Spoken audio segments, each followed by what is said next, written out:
All right, what's going on, guys? Good news on the budget drift car front. I've actually sold the engine out of the car. It was going to come out anyway because I was putting my six-cylinder in.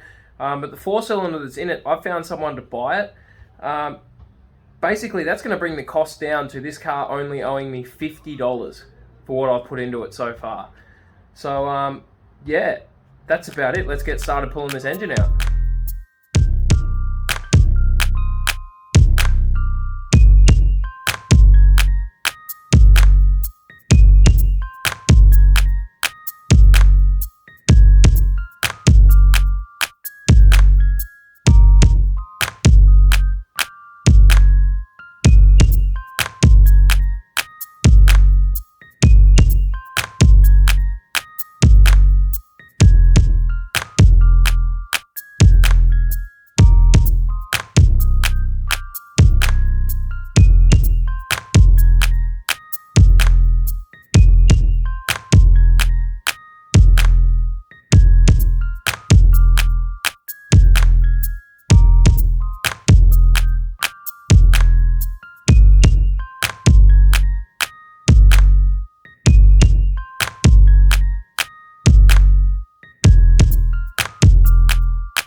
So that's it. The front of the car's all apart now, which on an E36, apart from having to drill out a couple of spot welds that you saw me have to do on the chassis rails there, it's all unbolts, bolts back together, makes it a lot easier to get this engine out.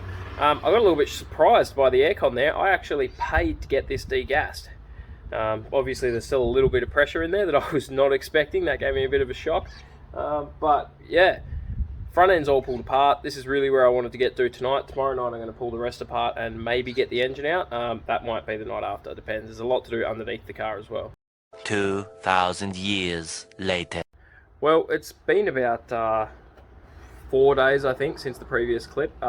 Summer in Tasmania apparently means thunderstorms. Today actually looks like it's going to be shit too. The weather's forecast for thunderstorms, so I thought I'd get up early on Saturday and try and get a little bit done before the rain sets in.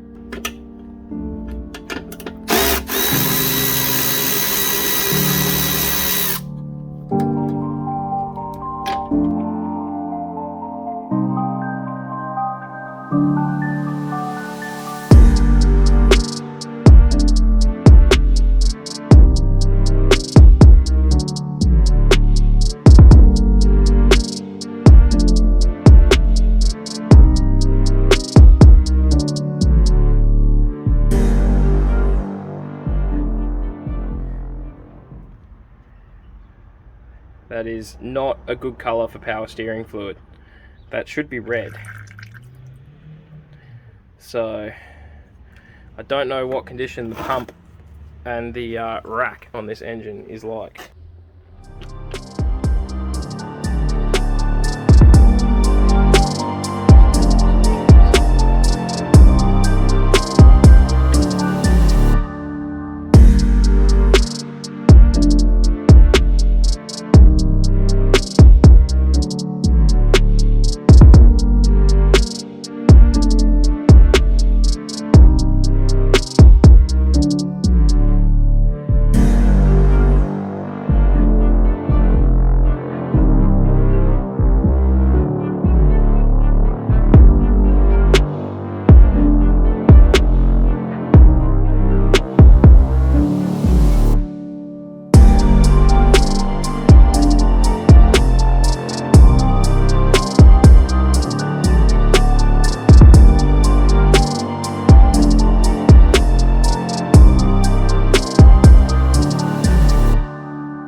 I've just realised I am going to actually have to take the battery out. I was going to try and avoid it, but I have to get to the ECU, which I forgot is in behind that cover there.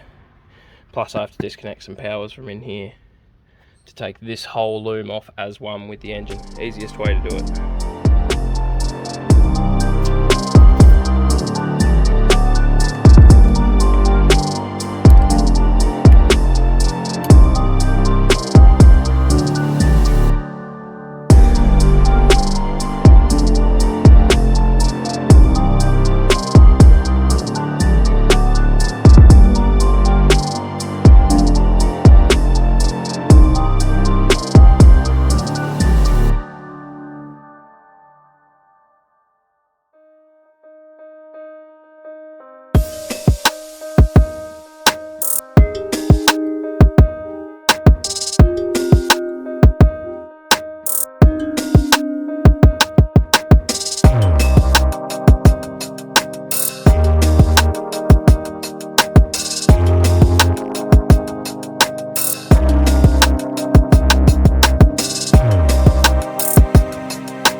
Alright, so that's pretty much everything in the top part of the engine bay undone. I haven't done the heater lines yet just because I know that's going to drip coolant down everywhere, and I'm about to have to crawl around on my back and undo the exhaust and the tail shaft and the gearbox mounts. So probably won't film underneath the car because it's really hard laying on my back to try and do that. But yeah, get back to you when that's undone. I've finished underneath the car, so that's all sorted. The engine mounts are still on at the moment, but I've got the crane set up, just taking the weight. But you can see the crane's going to hit the bonnet, especially as soon as we lift this up. But because this is a compact, and if you've got a sedan, this will work for you too. There's a little bolt on the inside of this hinge here. If you take that out, you have an automatic high lifting bonnet that I have to actually lower the car because now I'm hitting the roof of my carport. But the bonnet will open all the way up vertically and hold itself there with the struts just by taking that bolt out. Unfortunately, if you have a coupe, it doesn't work on coupes. They don't have the same hinge. If you've got a low carport, just dodgy rig it with a ratchet strap, and the bonnet will also be up out of the way of the engine crane.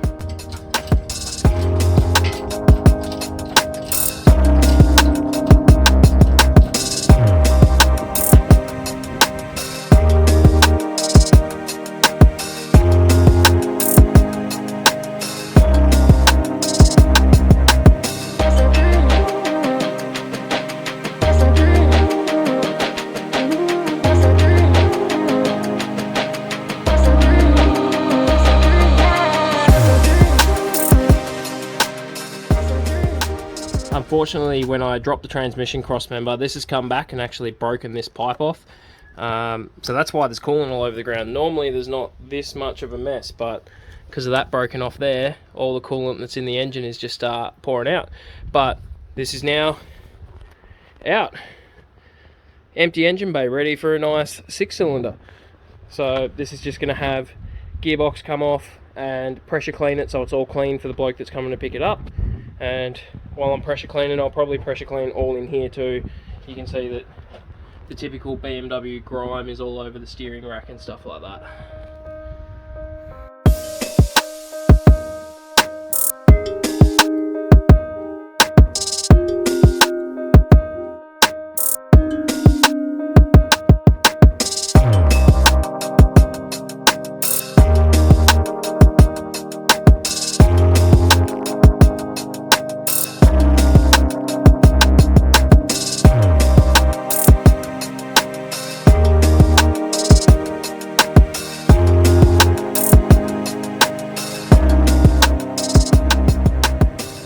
can see, we haven't made much difference with the strut towers and the chassis rails and stuff like that. They were already fairly clean, just got sort of the grime and grease off them. The steering rack and the subframe is where most of the grime was, and you might think this is a waste of time cleaning out an engine bay like this when it's just going to be a drift car, but the method behind the madness is if we get a leak in this engine bay, it'll be pretty easy to track down where it's from because we're not dealing with 20 years worth of grime and grease in there. Now, that's it for today. The engine's out. That's the end of this video. So thank you very much for watching. If you want to subscribe, that'd be doing me a big favour. I've got stuff all over my face now from degreasing. But yeah, next episode, we're going to be prepping the 6-cylinder that's going in because I had to get a couple parts for it just to tidy it up, a couple of gaskets that were leaking, stuff like that, and dropping the 6-cylinder into this engine bay. And hopefully, everything should just plug up and it should run pretty easily. So cheers. Thanks for watching.